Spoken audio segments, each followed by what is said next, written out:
name is Swain. I work with the food strategy. I'm here today as a member of the main food convergence team. We're 5 network initiatives that came together over a year ago to explore ways to work together. And today what we're going to do is share what we learned from convergence events this summer and look at an outline for a winter event we're hoping many of you will want to be involved with in February and March. We're going to spend about 30 minutes in small group discussions where we'll be asking for your feedback on topics and structure. And then we're going to reconnect briefly and go over some next steps and close at 1:30. I wanted to give a quick shout out to our partners on the call. We have Steph Cesario from Maine Farm to Institution, Rachel Emis from Maine Gleaning Network, Carly Wood from Maine Climate Action Now, Harriet Van Vleck and I believe Ken Morris from the Maine Network of Community Food Councils, and Scott Vaughn from Maine Climate Action Now. And I'll be handing off the presentation to Scott in just a moment. And a quick note I forgot to say during the meeting logistics is that we are recording today's meeting. And I also wanted to introduce Annie Doran, who many of you know. She's serving as our project coordinator. We wanted to, before we launch into some additional information, just to thank our funders. We were very excited to get some initial funding from this project from the Quimby Family Foundation. We've also had some support from the Sewell Foundation and from the Grassroots Fund. Our lead sponsors for the project are Norway Savings Bank, Rio Maine through the Maine Department of Agriculture, Conservation and Forestry, First National Bank, and Cooperative Development Institute. And we also wanted to thank Maine Health, Coastal Enterprises, Heiwa, Tofu, and Farmed Institution New England for their support. And we're still looking for sponsors for the event that we're organizing, and welcome any of you who are interested to reach out to us. Thanks for flipping through those slides, Annie. We wanted to start also with an overview of who's on the Zoom call today. I'm trying to coordinate my slides on my screen with what we're putting up on the Zoom, and I am just having difficulty seeing this.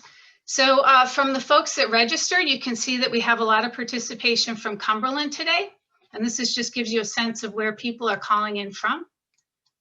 And then in terms of sectors, we have significant representation from the nonprofit sector on today's call, and then we have a number of different other sectors represented, and we have some of our funders represented under the None of These Apply section on this graph. And I think with that, I'm going to be turning it over to Scott Vaughn to do the next section of slides. Thanks, Tanya. Really appreciate that. Yeah, to reiterate, first of all, I'd like to express a heartfelt thanks to Zach and Hannah from the Quimby Family Foundation for their great conversation we had about this project early on, and for believing in us, and that through a well-facilitated and inclusive process that positive outcomes would emerge. And also, I really want to thank them for setting us up with Leah Hurley and Adam Burke from Boost. They led us through some really intense and often difficult conversations to help us distill our messaging for this project, and it really paid off. I'd also like to quickly thank Jonah Fertig from the Sewell Foundation for some timely funding to increase the diversity of participation in this event and to help push this project over the finish line. As many of you are aware, we are currently living with a food system that exploits workers, degrades our land and water, generates vast profits for a few, while undermining our farming and fishing communities. And it, of course, does all this while leaving far too many of us hungry or without access to healthy, culturally appropriate food. So the vision of this Maine Food Convergence project is nothing less than a Maine food system that fosters the well-being of people, planet, and communities. And I think it's safe to say that that's why we're all here today.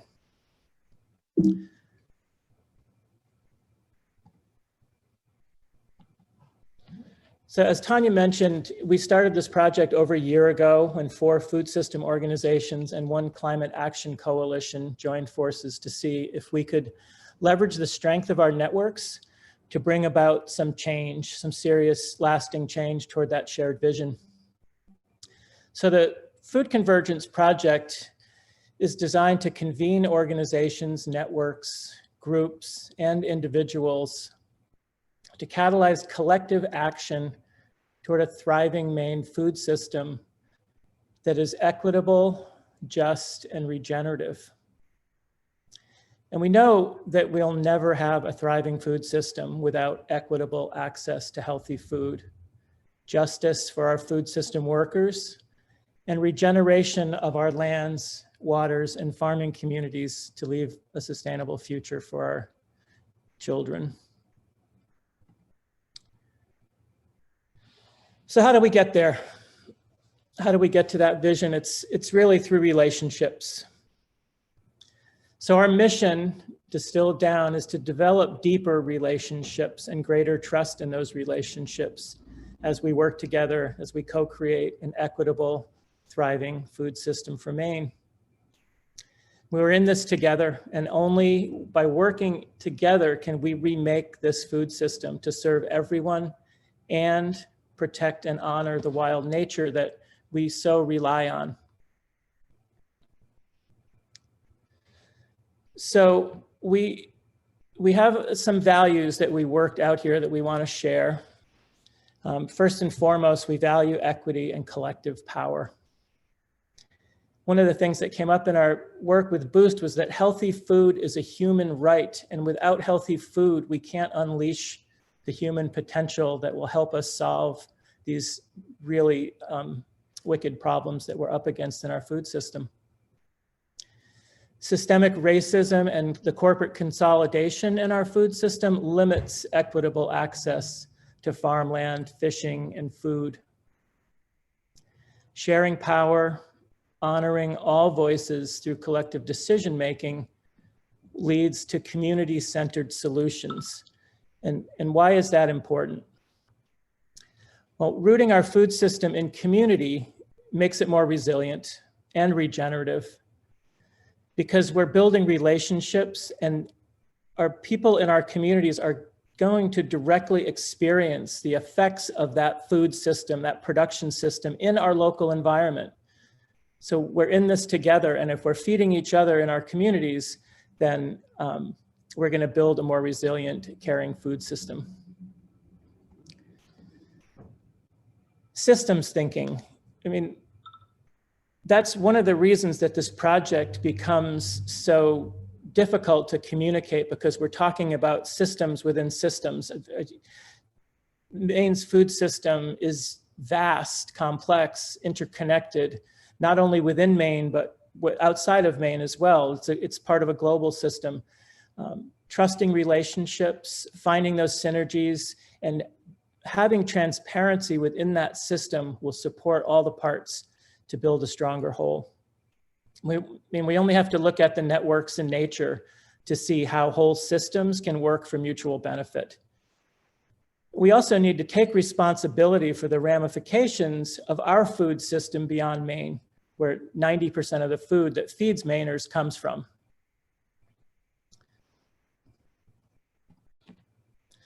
So we value networks differently. We don't think about networking as standing around with a cocktail, chit-chatting. We're talking about networks in a more systemic sense. So to create systemic change, we need to expand and especially to diversify participation in the organizing that we're doing. We need to hear all voices. So by convening and engaging a diverse range of stakeholders across our entire food system, we leverage the power of networks to act collectively toward a shared vision. I mean, think about what we're up against. The power that lies behind the industrial, extraction-based agricultural economy can only be overcome if we can build a deeply rooted and diverse movement that has that same power. It's networks of networks spanning from our local food councils, our local organizations, to supporting being in solidarity with small farmers across the globe. And finally, and this is critically important in Maine here as well as all over the world, But specifically here in Maine, we stand in solidarity with Wabanaki food, land, and water sovereignty. So we live, work, farm, and fish on the traditional homelands of the Wabanaki. This project welcomes and fosters partnership with the tribes who sustainably stewarded this land for millennia. And we acknowledge the history of colonization of the traditional agricultural systems of Wabanaki, or what we now call Maine. So we hope this acknowledgement will guide us on the long journey of building trust and integrating Maine's food system projects with statewide truth and reconciliation efforts. We have a map here that shows the tribal territories. And we'd just like to take a brief moment of silence to acknowledge this history and the relationships of the tribes, the Passamaquoddy, the Micmac, Penobscot, Maliseet, and Abenaki, the relationship that they had to this land as its original stewards.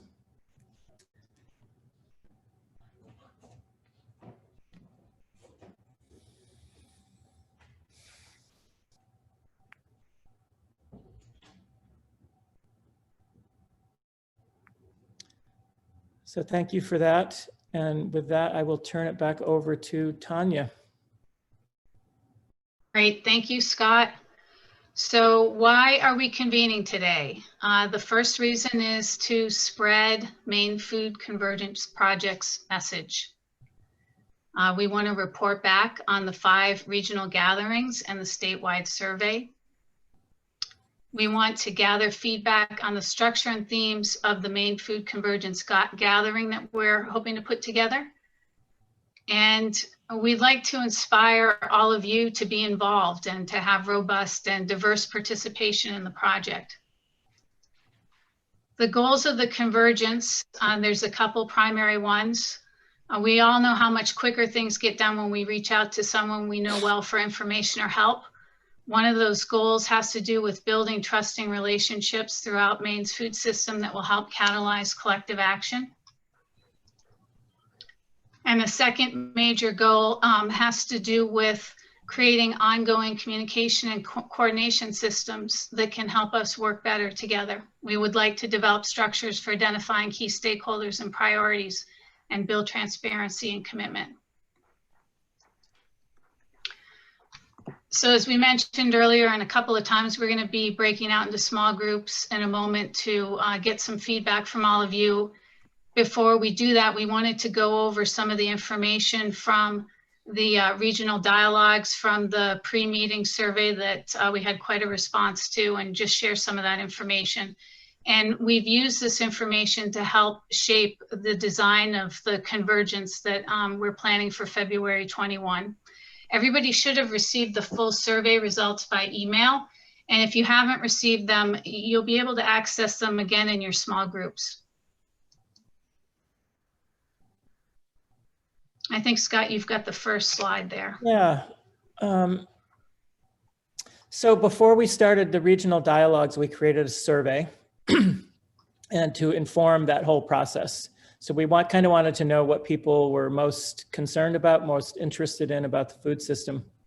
So we created this survey to inform the process. We had nearly 420 people responded to it. As you can see, most of them coming from Cumberland County in southern Maine, but we did have representation from every single county in Maine. Despite conscious efforts on the Food Convergence team to reach out to BIPOC-led organizations and people, most of the respondents, no surprise, most of the respondents to the survey were white, with a little over 10% identified as non-white or other. So we have more work to do in that regard. And we are rolling up our sleeves to make that happen. And Tanya. We asked, yeah, thanks, Scott. And when we had folks fill out the survey, we asked them to identify their primary connections to the food system, so you can get a sense here of who responded. The top 3 connections that folks identified were as eaters, as this undefined other, which I think would probably be advocates, but we're not clear, and then a lot of representation from survey respondents from the nonprofit and community group kind of contingent. And then we also asked people what changes they felt would have the greatest impact on increasing access to healthy local food for all people in your region. And the top item there had to do with more local food served at main institutions such as schools and hospitals. The next highest was more local food available in supermarkets. And then there was a pretty close response on the next two, which really had to do with some kind of government support to make local food more affordable. So we also asked about COVID-19 because by the time we got to the survey, that was becoming the issue of our time. And it was interesting that a couple of things that were no surprise to anyone, that COVID affected availability and supply.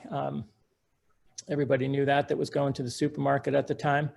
But somewhat surprisingly, we found that for local growers, many of them were able to shift gears, and a lot of farmers this summer sold out at farmers markets. So for some farmers, it worked out great. For the ones that relied heavily on restaurants, they had to scramble. Of course, availability of local food in your area is one thing, but access to that only really matters if you can afford to access it. And we've seen that a lot of people, due to COVID, haven't been able to do that as well. Tanya, this is your last one. Great. And this next slide that you're seeing had to do with a couple of questions that were in the survey. One asked people what was working well in the food system, and one asked what can be improved. And you can see that there's some overlapping perceptions there. Probably most striking is around access and availability of local food. About half the folks felt it could be improved, and a large percent felt it was already doing well.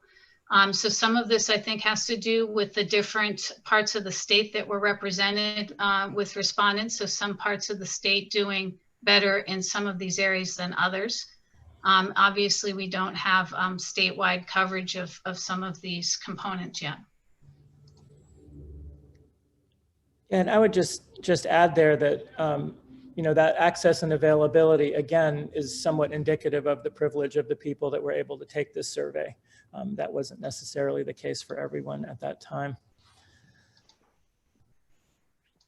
So we also asked, what individuals or groups would you like to have greater connection with or introduction to, as this is the Food Convergence Project is a convening, and we're trying to create, more durable relationships. So we wanted to know what people, who people wanted to be connected with.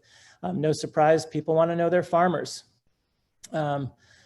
People want to connect more with their state and federal government. And I think this need for connection is indicative of the fact that we are fed by a system. The more connectivity and transparency within that system, the better the system is going to be. We clearly need to know our producers and distributors, but we also need to know who's making the rules. We need to know those who are experiencing food insecurity, and we need to know those that are trying to do something to change it. And we all need to know more about each other's needs as producers, as eaters, as distributors, to make this food system work for everyone in the long run. So following the survey, as Scott mentioned earlier, the information from that was used to inform these 5 dialogue sessions that were held this summer. Each of the dialogues had several breakouts, and we had about 160 people participating overall across the state in those. You should also have received a PDF with the results from the dialogues, or some of the information that we gleaned from those sessions. And if you didn't receive them, you can contact, I think that the email is probably going in the chat, but it's mainfoodconvergence@gmail.com. And I believe you'll also receive another copy when we get into the breakouts. So we took from those breakout sessions in the dialogues, and I think many of you may have participated in those, We put together all the comments that came out of those dialogues from the notes that people took. There were over 900 comments from those breakout sessions, and many of them made suggestions for specific actions or changes that people felt could help to improve how the food system operates. Oh, and I'm sorry, I think I missed a little bit of an explanation on that last slide, Annie, if you wouldn't mind going back for a moment. Yes, thank you. This just shows the representation that we had from different parts of the state. You can see that the Mid-Coast region had the most participation in those regional dialogues, and also Southern Maine was strong as well. And then in this slide, what you have is a summary of the areas that were sort of named the most frequently in terms of action items. So we basically went through those comments. We called out all the different types of activities that people mentioned that were associated with action items. And then we basically just counted those to say how frequently were some of these different areas suggested, and their specific action items associated with those. And then in addition to the items on the last slide, and you'll notice with the last slide, research came in very high, and then food security. And then there were fairly consistent responses around things like farm to institution, planning and coordination, and policy. And then some of the other areas that were mentioned, they were mentioned a few times, some as many as just one, but we also took all that information and put that together. And you can see for some of these areas, for example, folks had suggestions for action items that might assist with cost of production or economies of scale, farmland access, processing, markets, and those types of comments would have been made like 4 times, you can see from this bar chart. So that's a quick overview of the information from the dialogues, from the survey, and all of this was used to inform, excuse me, the event that we're going to be talking about shortly. I think we're going to do a little bit of Q&A, and I'm going to be turning it over to Sandy for a moment, my former colleague from Maine Food Strategy, to help moderate that. Sandy, do you want me to do more introduction, or are you ready to go? I think that's fine. Hi, everyone. We have a few minutes to go over any questions about any of the information that Scott and Tanya just went over. There hasn't been any activity in the chat, but that's definitely a place that you can put questions in throughout the meeting, and that will be captured. So is there any questions from the group about the mission of the Maine Food Convergence project, any of the regional dialogues that happened, or the survey, or what we're doing here today?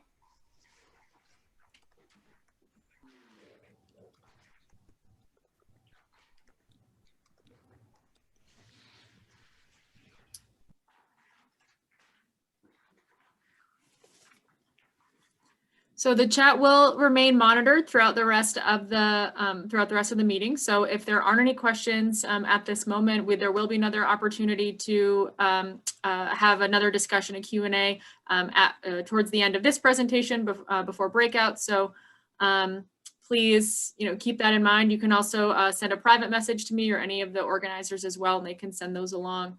So maybe just give like another moment if other folks have questions.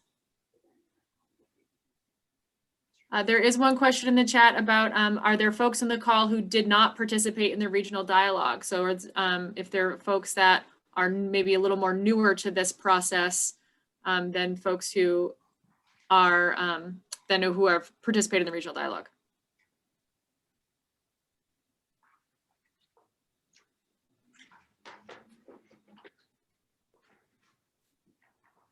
Great. So a few folks mentioned in the chat that they are new to this process. So welcome. That's really great.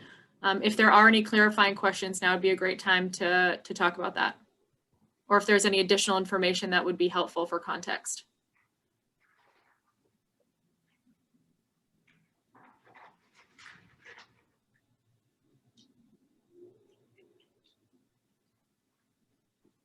Okay. Great. Thanks, Sandy. And I think, Scott, I believe that you are on the next slide and you're on mute. Yeah. Wow, I guess we're just doing a great job, Tanya. No questions, not confusing people as we feared we would. So Annie is putting a form in the chat, and you have some time to fill that out now, or if you're still not really clear about what role you would like to have in the convergence. Scott, I think that was copied and pasted and is still there for some reason, but we'll come back to it later. Oh. Form. Okay. Yeah. Skip The that form. part. Sorry. So the form is not in the chat yet. Okay. So sorry about that, Annie. So one of the things that we've, again, to reiterate, we really are trying to diversify the perspectives of the food convergence. You saw how many people participated in the survey and the regional dialogues. With this funding we've gotten from the Sewell Foundation, we've actually, we're focusing some of that on diversifying the perspectives of the convergence. And we want more people to the table that haven't been showing up. And you can see in this graph here, we're looking for, you know, people that have experienced food insecurity, people that, the food retailers, the fishermen and fisherwomen, the people that are buying the food that are feeding our kids. It's like, if there's one huge leverage point in our food system right now, again, it's like, if we want to release the potential, the human potential in our youth, it's like, let's feed them some decent food. And we have farmers here that can grow decent food. So those school food buyers, people of color, we have to get more diversity to the table here. And we haven't seen a lot of youth, although we do have, I think, a number on this call today that are new to this process that are interested in the food system, but haven't really had an invitation to get involved in like organizing and designing and planning for a food system that's going to feed them into their future. And what about people that just don't even really think about this stuff, which are probably the majority of the people that we know that never really think about where their food comes. And the more we can raise awareness about that, the more people we can get to the table, processors. So if you can think of other people that are missing, get out there, talk to them about the food system, talk to them about this project and invite them to the table. We'd like to have 1,000 people at the Convergence from all walks of life in Maine's food system, so we can really diversify this and have a richer conversation and a better outcome in the end. Thanks, Scott. Yeah. So when we started this project as 4 network initiatives, we came together initially with the goal of saying, okay, how do we work more effectively together as networks? And is it possible for us to pull together some kind of a statewide event that might become a regular event where everybody that's working across different sectors of the food system would be convening? And could we build that with a lot of other partners and have it sort of be owned and coordinated by many different voices and groups? So out of those conversations came the regional dialogues and the information we just went over. And we had originally hoped to do something in person, and of course, COVID came along. So we've been pivoting like everybody. And what we've come up with is a virtual event that we're looking at for a February, March timeframe that would have several what we're calling tracks focused on different issue areas that were identified or highlighted through the interest people had at those dialogues and in the survey. So what we've been thinking about is this session that's up, or this event that's up on your screen. So you can see that we're looking at an event that might have some kind of an opening session starting in mid-February with a keynote type of discussion, and then followed by what we've been calling tracks. And so you see there track A, track B, track C. And in a moment, we're going to go over some ideas we had for what those would be focused on. And the idea is that each of those tracks would be exploring a different issue area, and that they would be somewhat iterative, and that they would hopefully be also action oriented. And then the event would close at the end of the 3rd track in early March with sort of a reconvening of everybody that participated. And also the idea was that people might participate in one of these tracks or all of these tracks, or however they wanted to fit that based on their interest areas and their availability. So the track themes that we've been talking about, again, based on the information that we heard at the regional dialogues, and Annie, I'm hoping you're moving to the next slide. There it is. Are for the first track focused on healthy food for all, and I'm going to go over these in a little bit more detail in a moment. The second track focusing on farms and fishing, access and climate, and the third on farm and sea to market. And then we were also envisioning that through the tracks, some of these other areas that came up consistently across topic areas would also be touched on. Diversity, equity, inclusion, and justice, a big part of our conversations and a lot of what's going on right now. The question and the challenges of climate resiliency, policy, which comes across all these different areas that we're going to be talking about, training and resources, what's available and what's needed, and what topics are coming up where people are interested in more research or information. So some of the issues that came up in the first general track area, and this is again through the dialogues and the surveys, had to do with food insecurity, removing transportation barriers, local processing and storage for emergency food, nutrition, education in schools, subsidies, and policy.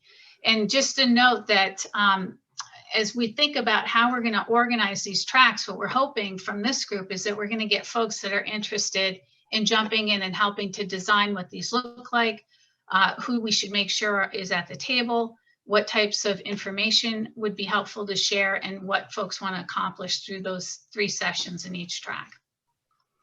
And then we also collected through the dialogues and surveys a number of different recommendations that people made for folks that would be important to connect within these areas. And this is just an example of some of the types of groups that came up for that healthy food for all topic area. So the second track has to do with farms and fishing, access and climate. And some of the issue areas raised in this topic area had to do with farmland and water access, land sovereignty, climate resilience and adaptation in fishing and farming, carbon farming and regenerative practices, general support for farming and fishing businesses, technical assistance and other information for producers, and labor rights and availability. And again, these are sort of issue areas that were raised. We have a little bit more information in some of the, I believe, research that you all received. And then track C had to do with farm and sea to market. And so these types of issue areas pertain to farm to school and institution, cooperative CSAs and opportunities for aggregation and distribution models, selling to institutions. Folks were interested in food waste and nutrient cycling for institution and schools, marketing and networking support for food service and producers, and looking at this question of subsidies for local foods and making them more affordable. So what we're envisioning is the goals of each of these sessions. These are to deepen relationships and understanding, identify who is missing and invite them to the table, solidify needs and priorities for networked action, and develop a structure to move forward collectively. And I think we've mentioned a couple of times that what we're thinking about with networking isn't just folks getting together and talking, but folks figuring out what are the areas that would benefit from some level of collaboration, and how do we structure work around that so we can move these areas forward. And with that overview, we're going to break out into small groups, and you're going to be assigned to a group randomly. You're going to have a moderator, and I'm just going to give you a quick overview of what we're going to be doing in those groups to pull up my notes here. So in addition to general feedback on the overall event concept, as I mentioned earlier, we're really looking for folks who may be interested in helping to design the content for each track. So keep that in mind as you're talking through these in your groups. We're going to be looking for your input on the different topic areas and what the structure of these sessions might look like. And again, suggestions for content and people that should be involved or that we should make sure are invited. When you get into the breakouts, and Steph's going to be theming us into those in a moment, If you have any tech issues, you can leave the breakout room. You'll see an option on your screen to do that, and you'll be reconnected with Steph in the main room, and she can help you with troubleshooting. We have about 30 minutes for these discussions. Again, you're going to have a moderator in your small group, and that person's going to guide you through a series of prompts. We're going to be using a Google tool called Jamboard to capture your information. It's sort of like a virtual whiteboard with stickies. And again, you should be, your moderator will help guide you through all those different questions. And then after we talk for about 30 minutes, we're going to come back, share a few highlights and next steps, and it'll be 1:30. And so with that, I think, Steph, I'm going to turn it over to you to zoom us into our breakouts. Thanks, Tanya. Before I open the rooms, can someone on the core team get a little screenshot of this cuteness factor right now? Okay. I'm going to open the rooms and you'll see a little image pop up that says join breakout room 13, or whichever room you're assigned to. You can just click join.